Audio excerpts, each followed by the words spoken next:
আসসালামু আলাইকুম প্রিয় দর্শক এবং শ্রোতা। আমি ডাক্তার মোহাম্মদ আসিফুল আমিন। আমি নবজাতক ও শিশুরোগ বিশেষজ্ঞ হিসেবে কাজ করছি। আমি আছি আপনাদের সাথে একটি বিষয় নিয়ে আলাপ করার জন্য। আজকে আমরা যে বিষয় নিয়ে আলাপ করব, স্ক্যাবিস কি।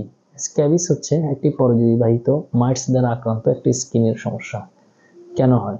সাধারণত সার্কোপটিস স্ক্যাবি হোমিনির ফিমেল যে প্রজাতিটি আছে সেটির আক্রমণে স্ক্যাবিস হয়ে থাকে। স্ক্যাবিসের লক্ষণগুলো কি কি? স্ক্যাবিসের লক্ষণগুলো হচ্ছে যে আক্রান্ত ব্যক্তি প্রচন্ড রকম ভাবে চুলকায় এবং আক্রান্ত এরিয়াগুলো সাধারণত দুইটা হাতের মাঝখানে, আঙ্গুলের মাঝখানে, বগলে, এক্সিলাতে, এবং দেখা যায় যে ছেলে বাচ্চাদের ক্ষেত্রে পেনিস এবং নাভি, এই এরিয়াগুলোতে প্রচন্ড রকমের চুলকায় এবং এই এরিয়াগুলোর মধ্যে দেখা যায় ছোট ছোট দানা দানা ঘামাচির মতো বিচি উঠে এবং রাতের দিকটা বেশি চুলকায়। ঘরের অন্যান্য মেম্বারদের মধ্যেও এই রোগটি থাকায় আমরা বুঝতে পারি যে এটি স্ক্যাবিস। পাশাপাশি দেখা যায় চিকিৎসা না করলে অনেক সময় এই আক্রান্ত জায়গাগুলো থেকে ফোড়া হয়, অনেক সময় এখান থেকে পুঁজও পড়ে, পানিও পড়ে। তো এই জিনিসটা কিভাবে ছড়িয়ে পড়ে?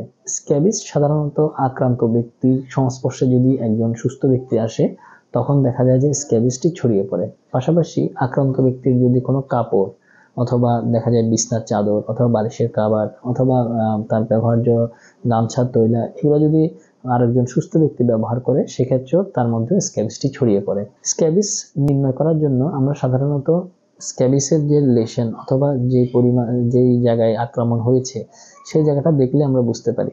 তারপরেও অনেক সময় প্রয়োজন বোধে আমরা মাইক্রোস্কোপ দিয়ে দেখেও আমরা মাইটস নির্ধারণ করেও আমরা স্ক্যাবিস আছে কিনা কনফার্ম হই।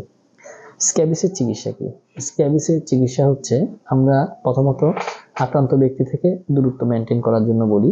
পাশাপাশি আক্রান্ত ব্যক্তির যে কাপড় চোপড়, বিছনা, বেডিং সহ অন্যান্য যে বিষয়গুলো আছে সেগুলো পরিধান করতে নিষেধ করি এবং এগুলো ব্যবহার করতে আমরা নিষেধ করি।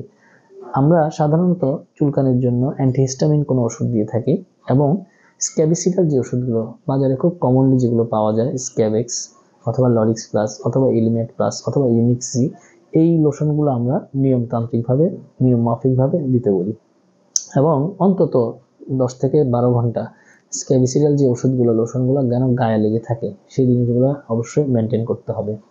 পাশাপাশি দিনের বেলা আমরা গোসল করার সময় পারমেথ্রিন সোপ এখন বাজারে অ্যাভেলেবেল, আমরা পারমেথ্রিন সোপও প্রেসক্রাইব করে থাকি।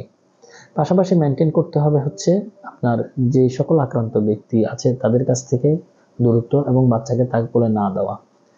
এবং স্ক্যাবিস যদি আমরা বলি যে চিকিৎসা করলে ভালো কেমন হয়, কি পরিমাণ রোগী ভালো হয়? স্ক্যাবিস চিকিৎসা করলে বেশিরভাগ রোগীরাই ভালো হয়ে যায়, তবে যে সকল বয়স্ক এবং ইমিউনো কম্প্রোমাইজ বা রোগ প্রতিরোধ ক্ষমতা কম সম্পন্ন ব্যক্তির স্ক্যাবিস হয় তাদের দেখা যায় স্ক্যাবিস ভালো হওয়া কঠিন হয়ে যায়। পাশাপাশি দেখা যায় বাচ্চাদের স্ক্যাবিস পুরোপুরি ভালো করতেও বেশ সময় লেগে যায়, দীর্ঘ সময় ধরে সেজন্য চিকিৎসা করার প্রয়োজন পড়ে। তো দর্শক, আজকে এই পর্যন্তই। ধন্যবাদ সবাইকে।